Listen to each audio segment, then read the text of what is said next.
पिछले 3 साल में 27% रिटर्न, 5 साल में 23% और 10 साल में 22% रिटर्न। अगर इतने कंसिस्टेंट रिटर्न्स वाला म्यूचुअल फंड आपको मिल जाए तो क्या आप उसे नहीं लोगे? बहुत सारे लोग ना एक गलती करते हैं कि वो पिछले साल का बेस्ट परफॉर्मिंग म्यूचुअल फंड ले लेते हैं, लेकिन जो फंड इतने सालों से कंसिस्टेंटली हाई रिटर्न्स दे रहा है उसे इग्नोर कर देते हैं। तो आज के इस वीडियो में मैं आपको मिड कैप और स्मॉल कैप कैटेगरी से कुछ ऐसे ही म्यूचुअल फंड्स बताऊंगी जिन्होंने पिछले 3, 5 और 10 साल में हर बार 20% से ऊपर के रिटर्न्स दिए हैं और कंसिस्टेंटली अपने बेंचमार्क को भी बीट किया है। वीडियो में मैं आपको इन फंड्स की सिर्फ लिस्ट ही नहीं दूंगी, बल्कि इनके trailing returns, rolling returns, consistency, risk, real SIP returns भी बताऊंगी।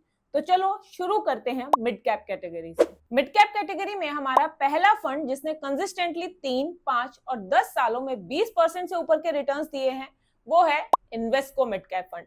इस फंड का जो एयूएम है वो 9,895 करोड़ है, जो इस कैटेगरी में ना ही बहुत ज्यादा है और ना ही बहुत कम। इसके बाद फंड का एक्सपेंस रेशियो 0.54% है। एक्सपेंस रेशियो एक फंड को मैनेज करने की फीस होती है जो एएमसी हमसे चार्ज करती है। अब ये फीस जितनी कम हो उतना अच्छा होता है और इन्वेस्को का 0.54% का expense ratio mid cap category के हिसाब से काफी कम है। इसके बाद अगर हम ये देखें कि फंड का पैसा कौन से सेक्टर्स और स्टॉक्स में लगा है, तो इसके जो टॉप 3 सेक्टर्स हैं उनमें 72% पैसा लगा हुआ है। इसका मतलब ये फंड थोड़ा कंसंट्रेटेड है, मतलब इसका जो फंड मैनेजर है उसे अपने पिक्स पर भरोसा है।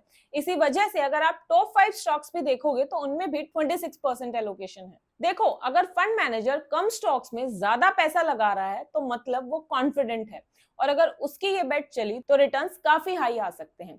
हाँ, इसका एक इम्पैक्ट भी है कि अगर वो स्टॉक्स या सेक्टर नहीं चले तो रिटर्न्स फिर काफी कम भी हो सकते हैं। इसके बाद फंड का पोर्टफोलियो टर्नओवर रेशियो अगर आप देखोगे तो वो 48.24 है, जो कैटेगरी एवरेज 75 से काफी कम है। पोर्टफोलियो टर्नओवर रेशियो ये बताता है कि फंड कितना फ्रीक्वेंटली अपने स्टॉक्स को बदलता है और यहाँ पर आप देख सकते हो कि फंड बहुत ज्यादा चेंजेस नहीं कर रहा है और जो भी स्टॉक्स पिक कर रहा है उन्हें लॉन्ग टर्म के लिए होल्ड कर रहा है। तो यहाँ से भी फंड मैनेजर की कन्विक्शन दिखती है। तो ये तो थे इस फंड के कुछ बेसिक डिटेल्स। अब उस पार्ट पर चलते हैं जिसमें आप सबसे ज्यादा इंटरेस्टेड होते हो, रिटर्न्स एनालिसिस।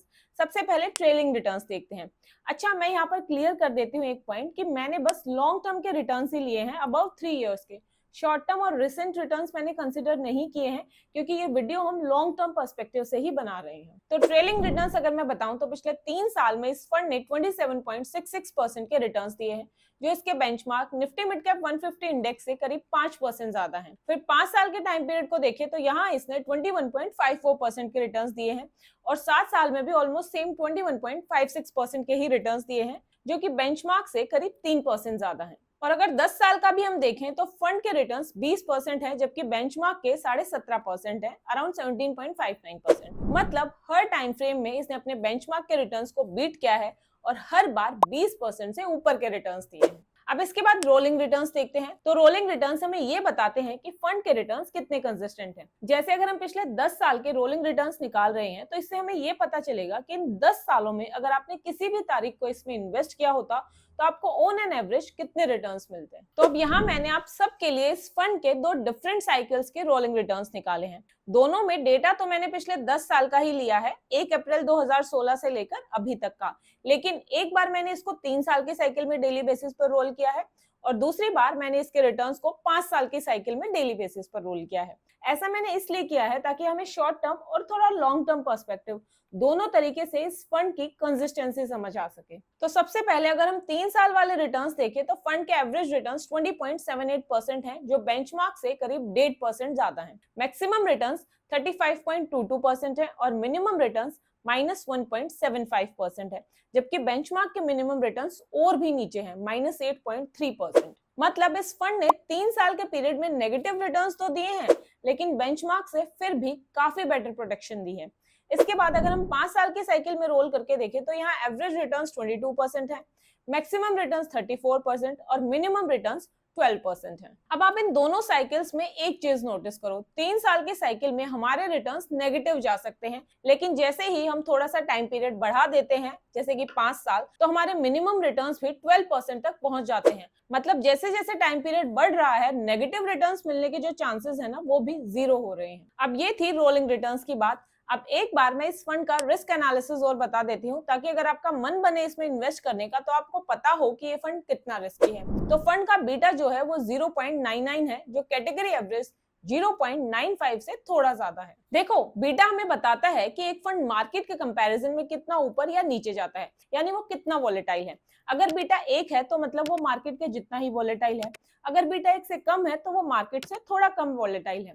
और अगर बीटा 1 से भी ज्यादा है तो मतलब वो फंड मार्केट से ज्यादा वॉलेटाइल है, यानी ज्यादा ऊपर भी जा सकता है और ज्यादा नीचे भी गिर सकता है। इसके बाद अगर हम स्टैंडर्ड डेविएशन देखें तो वो इन्वेस्को का 18.3 है, जबकि कैटेगरी एवरेज 17.17 है। स्टैंडर्ड डेविएशन हमें ये बताता है कि फंड के रिटर्न्स अपने एवरेज रिटर्न से कितना ऊपर या नीचे जा सकते हैं। जितना ज्यादा डेविएशन होगा फंड उतना ही ज्यादा रिस्की होगा। तो यहाँ पर इस फंड का स्टैंडर्ड डेविएशन कैटेगरी एवरेज से थोड़ा ज्यादा ही है। इसके बाद अगर फंड का हम शार्पे रेशियो देखें तो वो 0.92 है, जो कैटेगरी एवरेज 0.73 से ज्यादा है। अब शार्पे रेशियो से हमें ये पता चलता है कि फंड ने जो रिटर्न्स दिए हैं वो रिस्क के हिसाब से कितने एफिशिएंट है, यानी कि कम रिस्क में उसने ज्यादा रिटर्न्स दिए हैं या नहीं। शार्पे रेशियो जितना ज्यादा हो उतना अच्छा होता है, और इन्वेस्को का शार्पे रेशियो कैटेगरी एवरेज से काफी ज्यादा है। अब हमारा सेकंड फंड बताने से पहले एक बार ये और देख लेते हैं कि अगर आपने इस फंड में 10 साल पहले हर महीने 10,000 रुपए की एसआईपी शुरू की होती तो आज के दिन आपका पैसा कितना हो गया होता। तो देखो, इस पीरियड में आपने टोटल 12 लाख रुपए इन्वेस्ट किए होते और फंड ने 18.66% के एसआईपी रिटर्न्स दिए होते। तो इस हिसाब से अभी तक आपका पैसा 32,02,805 रुपए बन गया होता। अब यहाँ पर आप सब कंफ्यूज मत होना कि आपने तो बोला था कि ये फंड 20% से ज्यादा के रिटर्न्स दे रहा है पिछले 10 सालों में, लेकिन यहाँ तो आपने 18.66% के रिटर्न्स लिए हुए हैं। तो देखो, एसआईपी रिटर्न्स और लमसम रिटर्न्स में ना थोड़ा सा डिफरेंस होता है। देखो, लमसम के लिए तो हम सीएजीआर कैलकुलेट करते हैं और एसआईपी के लिए एक्सआईआरआर। तो जो रिटर्न्स में डिफरेंस आ रहा है वो इसी की वजह से आ रहा है। अब एक और पॉइंट, आप यहाँ पर आप ये मत समझ लेना कि एक्सआईआरआर है वो हमेशा सीएजीआर से कम ही आता है। नहीं, एक्सआईआरआर ज्यादा भी आ सकता है और कम भी आ सकता है। अब मिड कैप कैटेगरी का हमारा जो नेक्स्ट फंड है जिसने कंसिस्टेंटली 20% से ज्यादा के रिटर्न्स दिए हैं वो है Nippon India mid cap fund. इस फंड की बेसिक डिटेल्स देखें तो फंड का एयूएम 43,982 करोड़ है। एक्सपेंस रेशियो 0.72% है, जो कंपैरेटिवली थोड़ा सा हाई है लेकिन उतना भी हाई नहीं है। फिर उसके बाद सेक्टर कॉन्सेंट्रेशन देखें तो टॉप 3 सेक्टर्स में फंड ने 22.82% पैसा ही इन्वेस्ट किया हुआ है। इन्वेस्को मिड कैप फंड में ये फिगर 72% थी और इस फंड में सिर्फ 22% है। मतलब ये कॉन्सेंट्रेटेड नहीं बल्कि काफी ज्यादा डाइवर्सिफाइड फंड है। टॉप 5 स्टॉक्स में भी इस फंड ने सिर्फ 13.81% ही इन्वेस्ट किए हैं, जो इन्वेस्को में 26% था। मतलब दोनों फंड की स्ट्रेटेजीज एकदम डिफरेंट है। इन्वेस्को बहुत कॉन्सेंट्रेटेड फंड है और निप्पॉन काफी डाइवर्सिफाइड फंड है। इसके बाद पोर्टफोलियो टर्नओवर रेशियो अगर हम देखें तो वो 13.66% है, जो कैटेगरी एवरेज 75 से बहुत ही नीचे है। मतलब फंड मैनेजर पोर्टफोलियो में ज्यादा चेंजेस नहीं करता, जो उसकी स्ट्रॉन्ग कन्विक्शन को दिखाता है। अब ट्रेलिंग रिटर्न्स देखें तो फंड ने पिछले 3 साल में 26% के रिटर्न्स दिए हैं और पिछले 5 साल में 22% के, जो इसके benchmark Nifty mid cap 150 index से काफी अच्छे हैं। फिर 7 साल और 10 साल में भी इस फंड ने 21.69% और 20.11% के रिटर्न्स दिए हैं, जो बेंचमार्क को इजीली बीट कर रहे हैं। तो Nippon India mid cap fund ने हर एक टाइम फ्रेम में 20% से ज्यादा के रिटर्न्स दिए हैं और अपने बेंचमार्क को भी बहुत ही इजीली बीट किया है। अब रोलिंग रिटर्न्स पर चले तो यहाँ भी मैंने इन्वेस्को मिड कैप फंड की तरह ही इस फंड के रोलिंग रिटर्न्स को भी 2 साइकिल्स में रोल किया है। एक तो 3 साल की साइकिल में और दूसरा 5 साल की साइकिल में। सबसे पहले अगर 3 साल वाला हम देखें तो इसमें एवरेज रिटर्न्स जो है वो 21% है, जो बेंचमार्क से 1.5% ज्यादा है। मैक्सिमम रिटर्न्स 38% है और मिनिमम -5.73% है। इसका मतलब ये है कि पिछले 10 साल में एक 3 साल का टाइम पीरियड ऐसा आया था जब आपके रिटर्न्स नेगेटिव जा सकते थे। लेकिन अगर हम अपनी रोलिंग साइकिल को 5 साल करते हैं तो फिर हमारे मिनिमम रिटर्न्स जो है वो पॉजिटिव हो जाते हैं 12.19%। मतलब इन 10 सालों में अगर आपने किसी भी पीरियड में 5 साल के लिए इन्वेस्ट किया होता तो आपको कम से कम 12.19% के रिटर्न्स तो पक्का मिलते हैं। मैक्सिमम रिटर्न्स जो है वो 37.07% तक जा रहे हैं और एवरेज रिटर्न्स 22.64%। अब फंड का रिस्क देखें तो निप्पॉन का बीटा 0.97 है, जो कैटेगरी एवरेज 0.95 से थोड़ा हाई है। बट अच्छी बात यह है कि ये 1 से कम है, जो जनरली लो रिस्क ही माना जाता है। फिर स्टैंडर्ड डेविएशन 17.19 है, जो कैटेगरी एवरेज के ऑलमोस्ट बराबर है और शार्पे रेशियो 0.94 है, जो कैटेगरी एवरेज से ज्यादा है। शार्पे रेशियो जैसा कि मैंने आपको बताया है ये रिस्क एडजस्टेड रिटर्न्स बताता है और ये जितना ज्यादा हो उतना अच्छा होता है। तो यहाँ इस फंड का शार्पे रेशियो हायर साइड पर ही है, जो कि बहुत अच्छी बात है।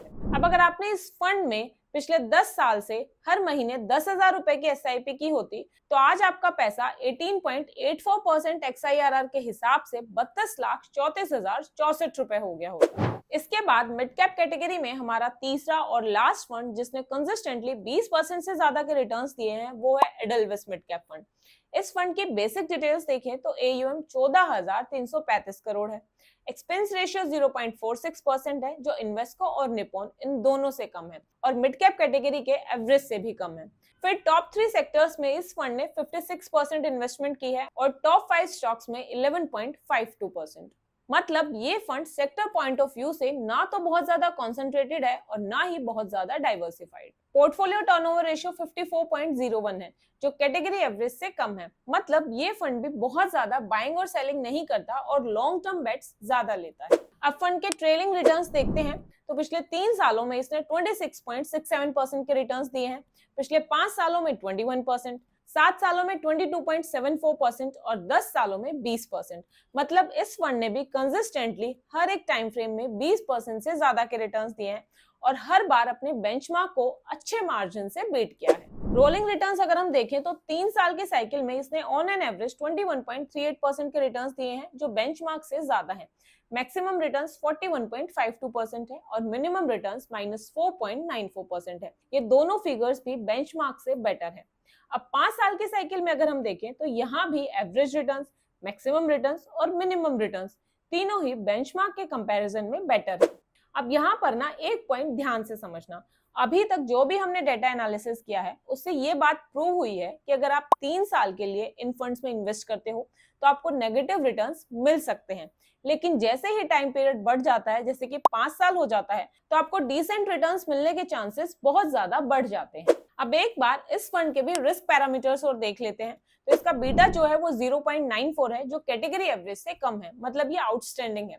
स्टैंडर्ड डेविएशन भी 16.97 है और ये भी कैटेगरी एवरेज से कम ही है। मतलब यहाँ भी रिस्क बहुत ही मिनिमम है। और शार्पे रेशियो जो है इस फंड का वो है 0.96 जो कैटेगरी एवरेज से तो ज्यादा है ही और इन्वेस्को और निप्पॉन से भी ज्यादा है। अब लास्ट में अगर हम इसके एसआईपी रिटर्न्स देखें तो इसका जो पिछले 10 साल का XIRR है वो 19.47% है और अगर आपने इसमें 10 साल पहले 10,000 रुपए की एसआईपी की होती तो आज उसकी वैल्यू 33,45,944 होती। एडलविस के एसआईपी रिटर्न्स इन्वेस्को और निप्पॉन इन दोनों से ज्यादा है। तो ओवरऑल मिड कैप कैटेगरी में पूरा डेटा एनालिसिस करने के बाद मुझे ये 3 फंड्स ही ऐसे मिले जिन्होंने पिछले 3, 5 और 10 साल के टाइम पीरियड में कंसिस्टेंटली 20% से ज्यादा के रिटर्न्स दिए हैं और तीनों ही फंड्स बहुत अच्छे हैं। तो आपको जो फंड और एएमसी पसंद हो आप उसे कंसिडर कर सकते हो इन्वेस्टमेंट के लिए। अब चलते हैं हमारी नेक्स्ट कैटेगरी पे जो कि है स्मॉल कैप कैटेगरी और इसमें हमारा जो पहला फंड है वो है Nippon India small cap fund. इस फंड का AUM 67,641 करोड़ है। एक्सपेंस रेशियो 0.65% है जो रीजनेबल है।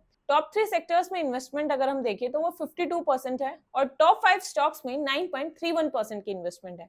मतलब फंड वेल डाइवर्सिफाइड है। इसके बाद पोर्टफोलियो टर्नओवर रेशियो जो है वो 17.92 है जो कैटेगरी एवरेज 48.38 से काफी नीचे है। इसका मतलब इस फंड का मैनेजर भी लॉन्ग टर्म के लिए स्टॉक्स को पिक कर रहा है और बार बार स्टॉक्स को खरीद और बेच नहीं रहा जो उसके स्ट्रॉन्ग कन्विक्शन को दिखाता है। अब ट्रेलिंग रिटर्न्स अगर हम देखें तो इसके पिछले 3 साल के रिटर्न्स 21% है और इसके बेंचमार्क स्मॉल कैप 250 इंडेक्स के रिटर्न्स भी ऑलमोस्ट बराबर ही हैं 20.6%। फिर 5 साल के रिटर्न्स में गैप काफी ज्यादा है। फंड ने 22% के रिटर्न्स दिए हैं जबकि बेंचमार्क के रिटर्न्स सिर्फ 17% है। अब 7 और 10 साल के रिटर्न्स भी अगर आप देखो तो यहाँ गैप और बढ़ता जा रहा है। फंड ने 22% और 21% के रिटर्न्स दिए हैं जबकि बेंचमार्क के रिटर्न्स 16 एंड 14% है। तो क्लियरली फंड ने हर एक टाइम फ्रेम में 20% से ऊपर के रिटर्न्स दिए हैं और अपने बेंचमार्क को भी बहुत ही आराम से बीट किया है। अब चलते हैं इसके रोलिंग रिटर्न्स पे।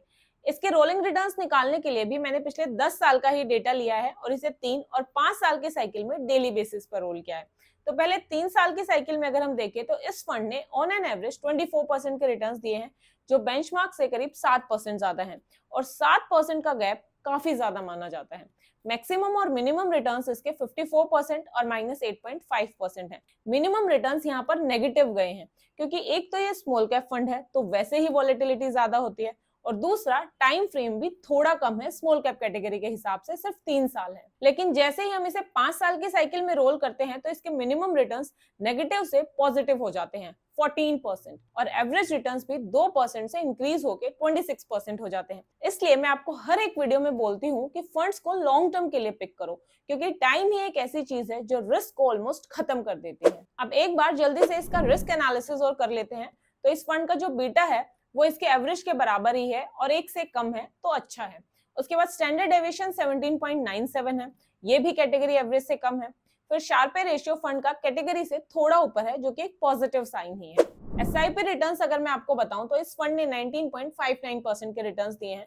तो अगर आपने 1 अप्रैल 2016 से हर महीने 10,000 रुपए की एसआईपी इसमें की होती तो आज उसकी वैल्यू 33,67,697 रुपए होती, जो कि बहुत अच्छे रिटर्न्स हैं, क्योंकि 10 साल में आपका पैसा ऑलमोस्ट 3 गुना हो चुका है, 12 लाख से 33 लाख। देखो अभी मैंने ना स्मॉल कैप फंड्स का ही पूरा डेटा अच्छे से चेक किया, तो स्मॉल कैप कैटेगरी में अभी मुझे बस यही एक फंड मिला है सारा डेटा चेक करने पर, जिसने कंसिस्टेंटली डिफरेंट टाइम फ्रेम्स में 20% से ज्यादा के रिटर्न्स दिए हैं। बाकी जो फंड्स थे ना वो हर टाइम फ्रेम में इस क्राइटेरिया को मीट नहीं कर रहे थे, इसलिए मैंने और किसी फंड को कवर नहीं किया है, बस यही एक फंड है Nippon India small cap fund. अब इसके अलावा मैंने लार्ज कैप और फ्लेक्सी कैप कैटेगरी में भी ऐसे ही फंड ढूंढने की कोशिश की थी, पूरा डेटा स्टडी किया था, बट इन दोनों कैटेगरीज में मुझे एक भी फंड ऐसा नहीं मिला जिसने 3, 5 और 10 साल इन तीनों टाइम फ्रेम में 20% से ज्यादा के रिटर्न्स दिए हों। हाँ, मुझे ऐसे फंड्स जरूर मिले हैं जिन्होंने कंसिस्टेंटली 15% से ज्यादा के रिटर्न्स दिए हैं। तो अगर आपको चाहिए कि मैं उन फंड्स के ऊपर भी एक वीडियो बनाऊं तो प्लीज कमेंट्स में मेक इट या फिर वीडियो बना दो ऐसे करके लिख देना। अगर मैक्सिमम लोग ऐसा कमेंट करेंगे तो मैं उन फंड्स के ऊपर भी एक ऐसे ही डिटेल्ड वीडियो जरूर बनाऊंगी।